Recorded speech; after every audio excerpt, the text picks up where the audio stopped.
What's up, everyone? This is your Yes is Needed podcast. I have today as my guest, as I call her, my new cousin. I have Kristy, and she lives in Georgia, but she is also a huge Cowboys fan because she was raised in Texas. So one of the topics that we're talking about today, she just learned last night, and I intentionally did it that way because I want her to just not think about the answer or overthink the answer, but more come from a genuine side of the topic. And today's topic is more about, like, I texted to her and I said, like, it's going to be about regret. And I have learned over the years that most people are more afraid of failure than they are of regret. And so I wanted to tap into regret because I believe if you understand that regret is, I don't want to say more powerful, but if you understand how powerful regret is, you wouldn't be afraid of failure. So, new cousin, why don't you go ahead and talk about what you do over there in Georgia and anything else you want to talk about before we get into the topic? Yes. So I was introduced as your guest. I would like to correct that as your special guest. Is that okay? Just kidding.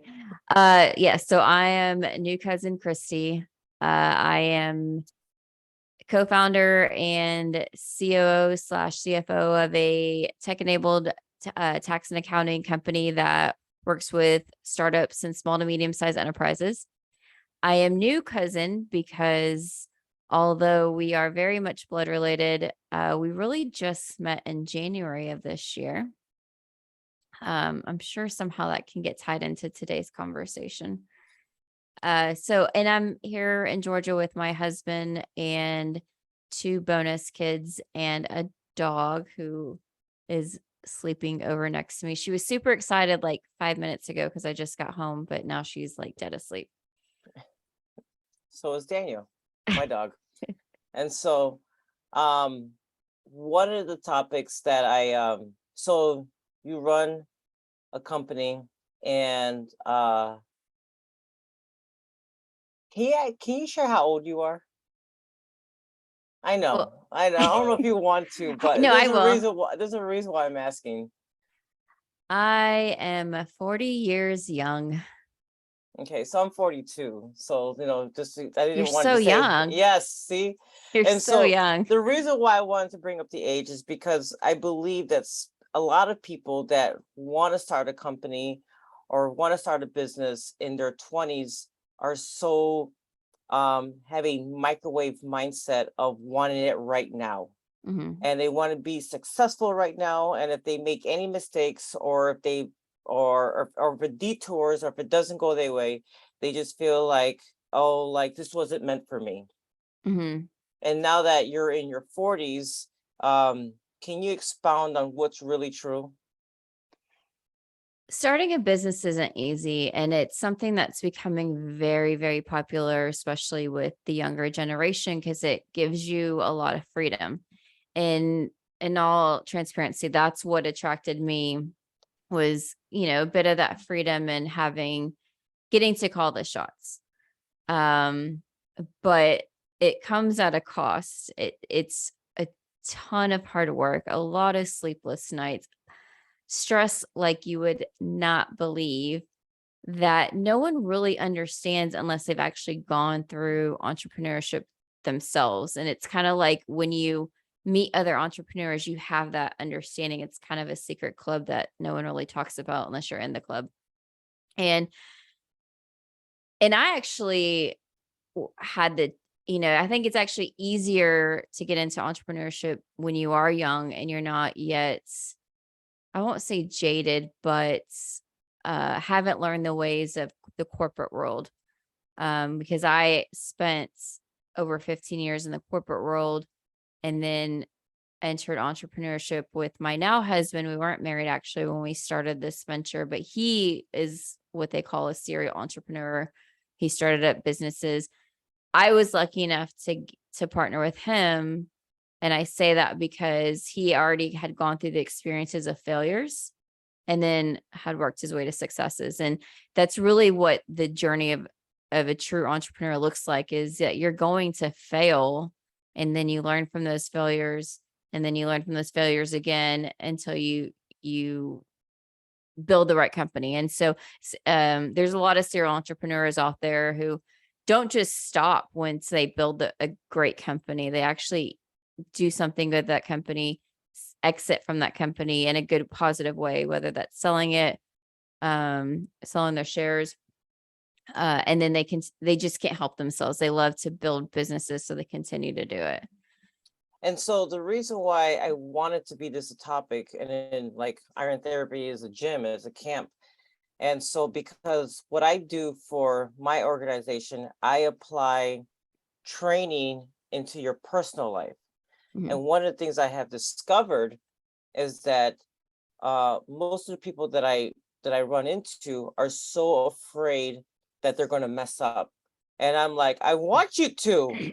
Like, I Right. want you to mess up. Like I had this conversation the other day at camp. I was like, in order for someone to reach a level, the freedom of failure, to me, that person made it. Right. Like if you, and so most people have no idea what I'm talking about, to have that freedom of failure. Like I have no problem losing, because I know like getting back up is like right around the corner, and I can't wait to get back in and try again. And so some people just beat themselves up so bad to where like I can't try again. And so Mhm. have you ever experienced that? Um, I definitely can relate to that feeling. I can be a bit of a perfectionist. So I completely understand that fear of failure. You always try to do things just right. I was fortunate enough that my parents sent me to great schools. I took that, went on to get my bachelor's degree. Later went for my master's degrees. I try to make the right decisions in careers. Always pushing myself. So when my husband approached me about the idea of doing our own business, it was definitely very scary because I was used to controlling my destiny, Mm. and always every step I took was always a step up. And I had this security with a great paycheck that I definitely couldn't complain about. Of course, like corporate world has its I could give you a whole list of complaints about it, but there was a security. I had bought my own condo. I was, got to buy all the things that I wanted to, travel, had a nice car, and to completely go out on a limb and give up that security and have everything weigh on my shoulders, it felt like was a huge step. And not gonna lie, like it felt like a failure in the beginning, even though, things weren't bad, but things weren't as great as I thought. This was all new So to like, me. all right, so let me backpedal. So what part of the beginning did you feel like felt like a failure? Because that is what my most of the like every beginning, everyone feels like a failure. And Yeah. I want to tap into more of the why. So one of the first things I would say is when we were building we were building a software application. It was a DIY tax software application. And my background was on the tech side. Josh, my husband, was tax and accounting. And I had worked with, different software development teams to build applications from the ground up. So I'd had that experience. But the difference is I had that experience with corporate dollars. And Mm. so even though we had put our own money into it and we had investment money into it, it still wasn't the same as when you're working with a corporate budget. And so for me, I only knew corporate world and how to build applications with those type of budgets. And I was coming from a company that was trying to, that although was a decent sized company, in my opinion, they had taken it to another extreme of opposite of typical corporation, where they were trying to get the cheapest of the cheap, but not mixing in with the experience. And so my experience said that, yeah, I can see how you bring new ones in, but you have to mix in with the experience. And so I wanted to have I believed in that philosophy. I needed to have this high paid 6-figure experienced developer, and we could have a less than that mixed in with that to help build this application. And that was going to run us into the ground within just a few months, because we didn't have that kind of money. And so that was the first, like, okay, crap, I don't know what to do. My husband was like, no, we can offshore this. And I was like, I've done that. I've worked with companies that have offshore this, and it's just failed. It's always been a disaster. Like, I hate working with offshore companies, and I just thought it was the worst. And he was like, yeah, but that was you working for a different company. This is you getting to control it. Like, that's different. Okay, fine. I'll give it a chance. And so we found this offshore company that basically gave you the developers to do it. And that also wasn't working out well. It was exactly like what I had experienced before, where it was just very slow progress. And it was like, am I allowed to cuss? Yeah, Shit. Like, right. okay. Like, I told you to be yourself. like, we don't have that much time, and we have this very complex thing that we're trying to build. And this is such a nightmare. Like, and I have, our first investors were my parents too. And it's like, I've got their money on the line. I have our money on the line. And again, like, I just hit a brick wall, and I just went with what I knew to do, which was, unfortunately, to just keep trying, because to me, it felt like we were too far into it, that if I switched trajectories, like, we definitely were just not going to make it. And he's like, no, this isn't working. And he was the one that pushed me, like, you got to do something different. And he was like, this means we have to do something where we're not relying on a third party to do it. We're managing the whole process. We're handpicking. And I was like, yeah, but it's going to take so much work. It's different. And he pushed me. He's like, no, this is what we have to do. And so we had a course correct. So it was another failure. I had a course correct again, because if he's in the other room listening to me, he would agree. I fought him the whole way, because I only knew what I knew. And, I was really fortunate in that my first hire was exactly what we needed. He was a natural leader. He still works for us today. He's our CTO, or it wasn't at the time, but he's grown to be our chief technology officer. And, he really helped us get to that point where we needed to be, where we launched our first part of the application. So you're saying is that one of the things that you had to learn was adjust and let go of control in order to almost accept failures. Yes. And I'd be lying if I said it was easy at the time, and that I did it just completely willingly. Because I didn't, that time I was very much like, no, my way. No, I have the tech background. I know it's right. But I had to again, it was like, it wasn't working. So I had to accept what it was and make those changes. I'm going to throw this question out there, and you can answer however you like. There's no right or wrong answer, Okay. but I think it would help with a lot of my listeners who also experience the same mentality. What is it about perfectionism that you want to hold on to, and why? Interesting question. Because I guess for me, I try so hard to do the right thing. And what's the right thing in your eyes? It's a lot of things.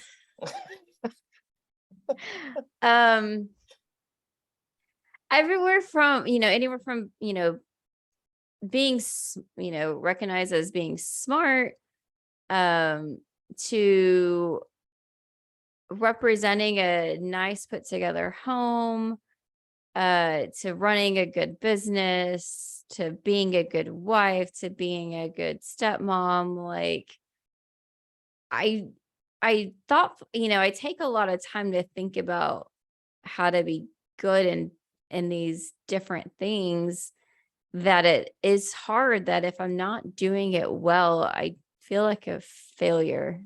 Mm. In your eyes or someone else's eyes? In mine. I mean, because even before I've only been married. We got married in 2018, so 4 years, almost 4 years, and we were dating a couple years before that, a few years before that. So feel like I was single more than I was with someone. So it was just me, that held myself to that high esteem. To that higher standard. And so Yeah. I'm curious to know who approves your views. Like, how do you know what is good enough? Um, I don't I don't feel like I ever sought that from anybody. It was more of feeling like that independence, that I had achieved something where I didn't have to depend on somebody else. Mm. Even so it started with career, where there was a family member who always had this dream of finding the rich man and to come take care of them. And I remember at a young age, I'm like, I never want to have to like sit here and wait for someone to come take care of me. I want to do this myself. I want to be this achieved career woman who makes her own money. And it's great if she finds a husband, which of course I always wanted to get married, but I wanted to make sure that I didn't depend on that person. Right. So I don't know if you've read my Instagram post today. It was talking about and the That reason why I bring it up, and the reason why I posted it is because I recognize a pattern of habits. I call it habits of perfectionism. I don't think it's genetics. I think Mhm, it's just learned behavior that we just pick up. It's just my opinion. I just think that it's a habit of repeating the same thing over and over again for for our own personal whatever reason. And so I have observed, and I'm learning that so I'll give the background story of why I'm going through this. So one of my girls is these are all like beginner power lifters, right? Like we're all, mhm, even myself, we're all I'm learning, they're learning, and yet the need to become perfect and right away is like a must. And mhm, I'm like, how are you already chasing perfectionism? Like you're just getting started. How do you know what perfect looks like? And mhm, so I challenged, and it's like where did this come from? Where's this need to be perfect right now? Like you're just learning how your body works. And so um today I meditated a lot on it, and I've learned, and I have seen that if I were to give a compliment, it's so hard to receive. mhm, It's because I'm believing that sometimes people grew up in a very like um that their confidence should be shut down because they're not representing humility. mhm, And it's like if someone is excited or confident, it's like, okay, but remember to be humble. And it's like, but if I show sadness and depression and I'm crying, no one ever says, okay, remember, be humble. No mhm, one has ever said it to me when I'm trying, crying uncontrollably or have a temper tantrum. No one ever said, hey, remember, be humble. But mhm, if I'm very confident, I'm very happy with my what have I accomplished, it's like, okay, remember to be humble though. And there's this mask of like almost like anytime there's something good that's happening, oh wait, please wear this mask because you're not being humble enough. And mhm, so I'm beginning to see this pattern that's that yes, you can express like sadness, but however, if you express confidence, then I need to somehow shut it down. But I'm not going to shut it down because that's rude, but I am going to remind you to be more humble. It's interesting to me. It's actually kind of foreign to me, if I'm going to be completely honest. I was extremely fortunate to grow up in an environment where I was pushed up. And all my successes, my parents, my family, my friends supported me, encouraged me, told me how great things were. It wasn't until my 30s that I took an introspective look and said that and felt that I needed to learn how to be more humble. Really? And I Do had share. and not that I felt arrogant or anything like that, but I had reached really great successes for my age, being single, doing it on my own. And, by the time I was, and again, it's a different era, but, I was 30 buying my own condo, and lots of people my age had bought homes, but with a spouse. And so, and I got my dream car and I got 2 master's degrees, and I was very proud of what I had done. I knew I worked hard for those things, but I felt that I needed some humility in my life. And I don't know why I felt that, but I did. Yeah. So where did that come from? Because I think it's something that you should be proud of if you did all A- that And I work. w- and I w- Because and I I can tell you what I am. was doing in my 30s in the Navy. I can tell you that I wasn't working towards a master's. And I was, but I felt like that was like a theme that I just kept. It was a recurring theme that I felt like I needed to embrace. And Hmm. what happens when you like And you're saying what I just said was foreign? Like, are you sure? well, as far as like people being told, like, you need to be humble. And when I say I hear the recurring theme, it wasn't because people were telling me that. I was just hearing it, whether it was in church, or So other you places. subconsciously heard it. Right. Yeah. Right. So it's kind of the same thing. Okay, fine, whatever. So good. We're on the same page. So I want to dive right in because I'm hoping that this helps someone, Okay. because I will share my mentality, and maybe I can get better understanding of where this guilt comes from. I was 300 pounds, very, very drunk, and not really here. And Mhm, I've shared this story. You know my story. You read my book. mhm, I have. There's a big difference between can't and hard, and I literally could not do what I'm doing now. I mhm. think being limited really made me understand what I was missing.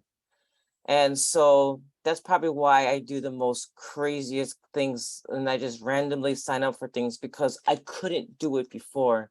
I Yeah. remember when I was in Chicago and me and BB went to Chicago and I had rented one of those animal things that you could drive around the mall. Yes, I've And been on one with my stepdaughter. yeah, and the reason why I wanted to be on it so bad because I was always over the weight limit to do anything. Mhm. And so when I asked, like, hey, how much is the weight limit on those things? The guy looked at me and he goes, you're fine. I go, no, no, but for real, how much is the weight limit? I wanted to like double check. And even though it was like, I was well way under, but it was like, I was so used to asking the questions like, oh, can I? Because like, the weight limit. And so I do like the most like craziest things, not because like I don't think that I'm going to like be good enough. It's just that I'm able to do it. I Yeah. don't care about being good enough. I just Mhm. I just love the fact that I can do it. Right. So I have that, oh, I can do it, I'm in mentality. And so those that have not been limited like I have and share the mentality like you can do it, please share what stops you from being limitless if you're always feeling guilty for being a hard worker or proud of what you're doing. Me sure. Okay.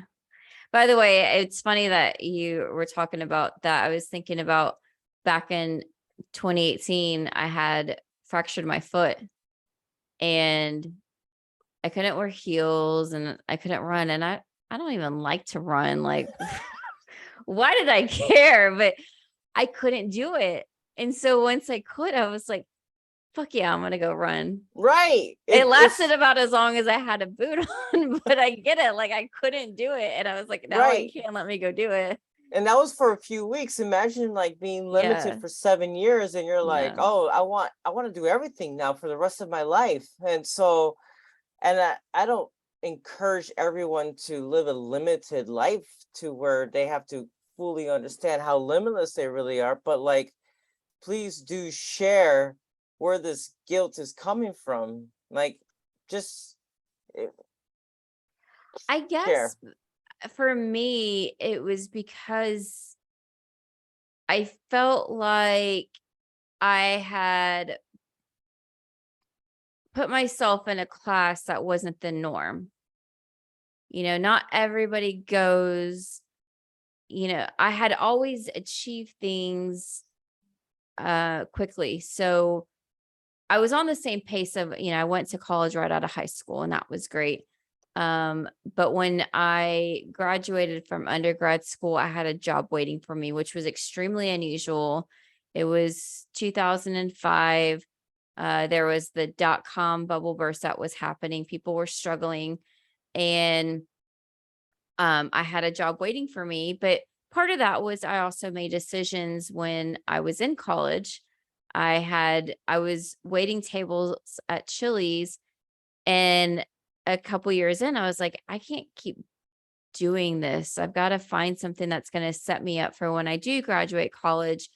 And that's what I had done. I, you know, went and found an office job. And I was also fortunate enough that a month before I was graduating, the company got acquired by a bigger company who needed someone with a statistics background. And that was exactly what my degree was in. And I had a job waiting for me. And that was great. And you know, I made these decisions that put me in that place, you know, that was different from everyone else. But I also recognize that it's, or I won't say I recognize, and this is probably my problem then, is I felt like not superior, but like I had put myself in that position where I was extremely successful. And I guess there was a bit of guilt and feeling too proud about that, you know. And I don't know where that came from and no one gave me shit about it. It was just on myself that I was different, I guess. That's the best way I could. So not to, I don't want to say I disagree with it. It is your answer, but that's the same. It's the same answers that I get all the time from the people in camp, and I tell them like, bullshit. Tell me who told you that. And so, because I don't think you were born hearing negative things and saying like when a baby is was learning how to walk for the first time and they get up and they fall, no one says like, oh, stay down. They're like, oh, keep trying, do it, keep going. And somewhere from get back up, you got this, from little toddler stage to the adult stage, we did hear it. We heard it from somewhere, and subconsciously and unconsciously we embraced it. And so I always encourage my athletes, where's the root from? Where did the root come from? And so most people don't want to find that root because they're like, oh, that means I have to dig here then. So that's why I wanted to tap into regret. So do you regret anything to where it's almost steaming or stemming into this like guilt for being successful? No, I don't regret anything that. I mean, in fact, you know, a story I've I haven't shared it in a while because it's kind of, I feel like, old news, but back in my 20s, I was in a 7-year on and off relationship and with a guy who was absolutely he was a terrible boyfriend. But you know what? I didn't regret it. As shitty as those years were with him, and as many times as I cried, I didn't regret it because I learned from it. So to me, that was a learning experience. And maybe, you know, in hindsight that I think about it, I don't feel like this drove me negative. Maybe somehow it did. I didn't think about it. But one of the challenges I had with him, because we started dating actually when I was 19, he was 26. So that was a big age gap, especially for that age. And I was in school. He was this general manager making a lot of money. I was a broke student. But as the years went by, we did this. I started making more money than he did. I actually, where he was helping me financially when I was here, I started helping him financially. And he never expressed anything towards me of shame or anything like that. In fact, it was the opposite. He was extremely proud of what I had become. But at the same time, one thing I noticed is that he became more insecure in a way that he thought, as I was attending these work events, these work dinners, that I would find someone more successful than he was, and and this guy cheated on me all the time. So yeah, he was insecure. And to me, I mean, when I realized that, it helped me move on and go past that when I thought I couldn't.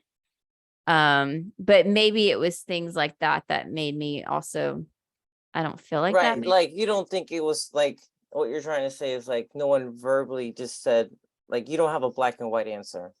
Correct. And it could, Unfortunately, sorry. right. It could be something from little things here and there that developed into this almost guilt as for being confident. Yeah. Well, I guess maybe and again, I've put this on myself. I feel like it was self-inflicted guilt that maybe I attributed too much of this success to myself and maybe not enough to God. Because I don't know if you've heard me say, like, I made the right decisions. I put myself in this position. I did this. And I felt guilty that as much, I thanked God for the gifts that he gave me, but I felt like maybe I didn't do enough to give it to the success to him. I get what you're saying. I do. I recognize, like, I actually was having this conversation this morning. Like, I really just sit back and be like, whatever you want, by all means. And it sounds so nonchalant, but in order for me to be able to reach a very limitless mentality physically and mentally, the only thing guilt does is weigh it down. You can't go higher when you're guilty. Mm-hmm. And so there has to be a root of where it comes from. And I don't think that if you acknowledge, like, who gave it to you and yet you're still feeling guilty, I think that that feeling could be rooted to something else. Because one of the things that I tell my team, like, I'm very proud of them and they can never disappoint me. Like, because it's not about me. So how can you disappoint someone that it's not about them? It's not about me. It's about Right. them. And so hear this all the time, but I just don't want to, like, disappoint no one. I was like, who's in the gym? Like, who's lifting? Like, them or you? And so I find it intriguing, but also, like, I find it too common. And I think you just learned that today because you were like, "No, I don't." I'm doing-" And I'm like, "Wait, what?" So, Yeah. It, so, but that's why I wanted this conversation to be as genuine as possible. There's no wrong answer. I think it's more about discovery and peeling and digging and deep sea diving. And I always say, like, I'm a deep sea diver. Like, I'm gonna find out. A lot of people, I always like to use this scenario. A lot of people hang out at the beach and they can tell you what color the ocean is. mhm, But I'm gonna go and dive in the ocean and tell you what's in it, and then surface and be like, okay, I'm gonna go back to the beach. But like, I like to see what's in me. mhm, I like to face like everything that I like to expand my bandwidth. mhm, And in order to expand my bandwidth, I have to find out what's holding me back. mhm. And so what that's why I wanted to talk about regret. And so because you have to, regardless if you consider yourself a risk taker or not, you're one of the biggest risk takers that I pretty much know because you have to. Right. Um, Like you're a yes. Cowboys fan. Like that's a huge Shut risk. up. Yo, that is not cool. I'm hanging up now. I'm sorry. We just won last Sunday, by the way. Um, yeah, I mean, in a lot of regards, the way we met was a You want to big share risk. that? Yeah, I'll Go share ahead. that. Share that. Share I that feel like part. that's something that what the was something I didn't want to regret. That's actually why I did it. Um, so I don't think no one knows what you're talking about. yeah, I know. Just go. Zenaida calls me new cousin because we are first cousins. My Mhm. biological father is brothers with her dad, and he passed away on beginning of 2022. And we did not have much of a relationship. I probably saw him. I can count on probably one hand the times I met with him after him and my mom separated. And so we were not that close. I know he had love for me, but we were not that close. And when he passed away, I was kept apprised when he got sick with COVID and when he did finally pass away and what the arrangements were. And I had that decision to make of, do I go to the funeral or do I not go to the funeral? And it was it was hard because you heard me talk about my parents. So when I talk about my parents, I talk about my mom and who is my stepdad, but he's my dad. He's who raised me. I met him when I was 4. He's who I called dad. And so I had this love and respect for him. And I had this biological father who had passed away, but I also knew there was family there that if I could possibly never ever meet if I didn't go to the funeral and give my respects and open myself up to that part of what could be my life. And so I made the decision to go and I went by myself and I wanted to go by myself because I did not want to regret that. I had the choice to not go and keep it things simple and continue my life as I had been living it for the past 39 years, but then regret not going. And so I decided to go. And Zenaida came along and sat right next to me right away and out of nowhere and I was actually don't very, remember that. I do. I do. Cause it was such an awkward feeling because some people knew me, some people didn't know me. It's like, oh, he had this other daughter. And Jill, his ex wife, was very kind and took me around and introduced me to everybody. And I felt like a fish in a fishbowl, because I came out of nowhere, not even in the same state. I just came out of nowhere. And so I was thankful that you came and sat next to me and befriended me. Even if you don't remember it, I do. I also remember you trying to get me to stay an extra day. I don't know if you remember that. Yeah, I remember, but I forgot what for. Oh, because we were having dinner the next Dinner. day. Yeah. Yeah. I And was like, so, yeah, good. yeah, so and that's why I call her my new cousin. And so, and I'm glad that she's my cousin. And Yeah. so one of the things that I have learned and observed, and one of the topics that, I mean, to be honest, I knew the topic for like 2 weeks, but I was like, I can't believe you didn't tell me. is there another topic on? Because I'm like, Are you oh, questioning now? Like, why? I was like, I'll wait. Yeah.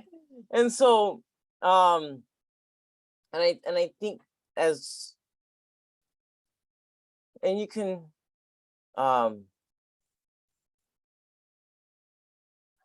so I think one of the things that, and if you wanted to expand on this, is that no matter, like, maybe sometimes, like, no matter how successful we are as far as what we get to put on our walls, Mhm.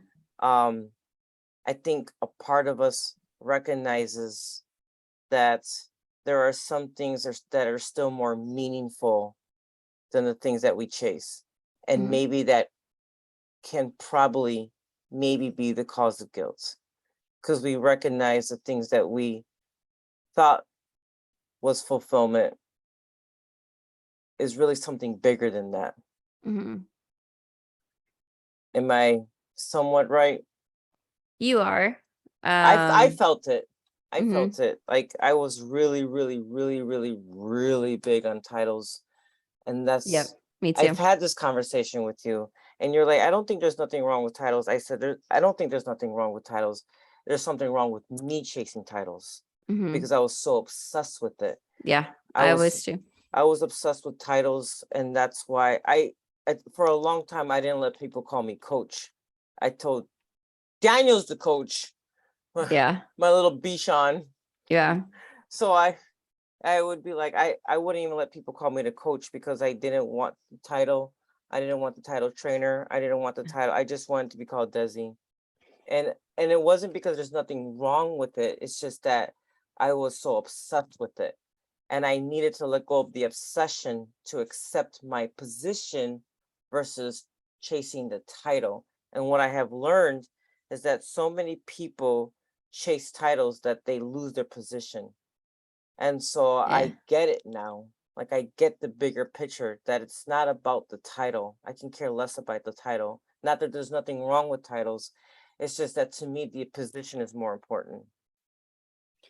Yeah, and that's actually something I still struggle with because I did spend many years chasing the titles. I Hmm. was, I started out as a analyst.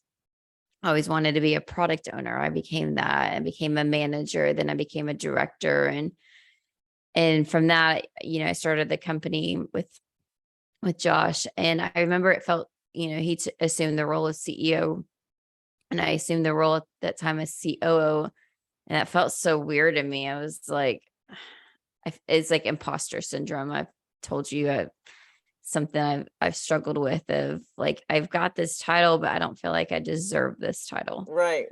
And even now, like I've been doing this for 5 years and it's still weird when someone's like, what do you do? And I don't come out and be like, oh, I'm the COO of Ayugo. It's more like, I am, I work in a company with my husband. It's a tech-enabled tax and accounting business company. And like it just, I struggle to tell, throw out my title out there because imposter syndrome. So, well, I'm gonna close that out, because that's actually a great topic that you can relate to, and many people can relate to, like, a lot. And so I'll say this, and I want you to end with whatever words that you would like to leave everyone that's listening. Um, I I do believe that we're all gifted, and we all have something to bring to the table. And I think it's important that you bring whatever gift that you are assigned to the table for the reason. And I don't think there's nothing to be ashamed of what you're good at. Mhm. And so, um, with that being said, what would you like to leave off to everyone listening? That's really tough. I'm in a season of, because, we are given gifts, and I'm learning that there are seasons for those gifts, and there are seasons where you do things to lead up to your next purpose. Um, or not purpose, but your next assignment. We all have the same purpose in life. And so I am in that season of really trying to discover what the true assignment is for me. I wish I had the gifts of Zenaida, that it was just, told to me, but it's not. And I so keep I keep telling you, it comes in a way where you don't expect it, and there's a reason for that. And the reason why it comes in a way that you don't expect is so you know that it's not you. fair enough, you're right, because Because if you know that it's you, you're going to keep relying on yourself. yeah, and that, or you'll always question if that was really what you're supposed to do, or that's what you wanted to do. Can I drive that Yeah. that topic? I actually was talking to my pastor on Sunday, and there was a season, since we're talking about seasons right now, there was a season of there was everything I did not want to do. I had to give a book to someone I didn't want to do. I had to send a text message to someone I did. I had to do an event that only one person showed up. I had to do all these things, and I was like, why am I doing this for? Are you sure? Like, are you sure? Like, I feel like, and I knew it wasn't me because I didn't want to do it. And I knew that it was hurting my pride and my ego because it was like, it wasn't the numbers that I was looking for. It wasn't the outcome that I was looking for. It wasn't the people that I wanted to help. And I was like, what is going on? And many seasons later, I realized and recognized why each season is so darn important. And it's because when you get to a level of an assignment that's so challenging, all those seasons reminded you why this assignment, what you need to complete this assignment. Mhm. And I realized that I needed to go through that miserable, well, I wouldn't call it miserable now, but I needed to go through that season that I did not enjoy so that when I got here, I wouldn't second guess Mhm. because I knew Right. here, Yeah. and I needed to know here because it wasn't nothing that I would have never done myself Right. to get to the level of not second guessing myself. Right. But I know very confidently where it comes from. Right. So that's why you need those seasons because it would make sense later. Yeah. No, and And I can I tell you, you understand can that. hear clear. It just doesn't come in the way you want it to hear. Yeah, probably. Yeah. I I just want it as clear as day. I want it as clear as Don't an we all? email. Like, Yeah, or a text can you message. just text me, God? Yeah, I Through was Zenaida, have her send me a text. What are you saying? can always be like, do I have to go through that? Can we just email? Like, did I really have to run 13.1 miles in the rain? And can you just email me the lesson? I'd rather thank you. You are a better and stronger person than I am for that. Oh my gosh. Everyone is because like I had asked my pastors, I had challenged her. I was like, I think everyone's chosen. And she was like, no, and many are called, but few are chosen. I was like, no, I think Mhm. everyone's chosen. Now I get it. Now I get it. I think Now, everyone. can I take a little bit of credit of pushing the whole thought, an idea with Of which of like not everyone's chosen? right. Oh, so yes, I did have the same conversation with you. Yes. Yes. And so You were I like, get it. no, everyone can. I was like, I don't think so. And, and and here's why I don't think so anymore. The only reason why is because we have to give up a piece in order to get there. Right. And most people want to hold on to that piece. Yeah. And I think that's the only reason why. Yeah. So, But but I don't even, yeah. So, anyways, another day, the- another topic. new And go cousin, on. go ahead and give any words of whatever you want to give to anyone listening.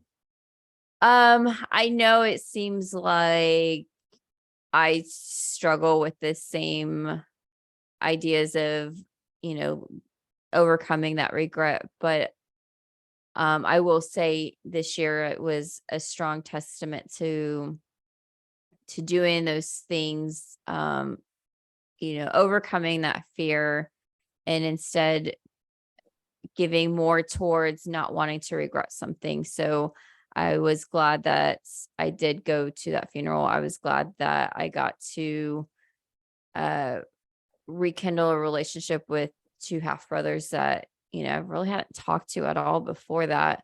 Um loved that I got to meet and start a relationship with Zenaida. I think that she's been such a blessing in my life. And that, if you are suffering from imposter syndrome, we all are. And I think it's up to us to recognize that and to dig in and to recognize when we're in the seasons and make those decisions to not just be a long-term season, and that you're not alone in that, because it's everyone struggles with that, even when you think it's just you. And it And doesn't matter with age or background. yeah, because I said I was 40, but I'm really like 25. That's part of the imposter syndrome. Yes. So thank you, new cousin, for coming on the podcast. Thank you for having me. And appreciate you. And for anyone that wants to follow new cousin, can you share your Instagram and where they can find your business? Oh, good question. I've changed my Instagram is K Alballero, or it's K_ALBALLERO. Please follow me. My company's website is ioogo.com, IOOGO.com. You can also navigate your way to social media sites and find me that way. I'm on Facebook, LinkedIn. There's not any other Kristy Alballero but me, so you can find me. And she did help my taxes. And she helped me. She helped me. I'm helping you again this year. It's Yeah, all that money from those books you're selling. So, all right. Thank you so much, new cousin, and thank you guys for listening. Thank you.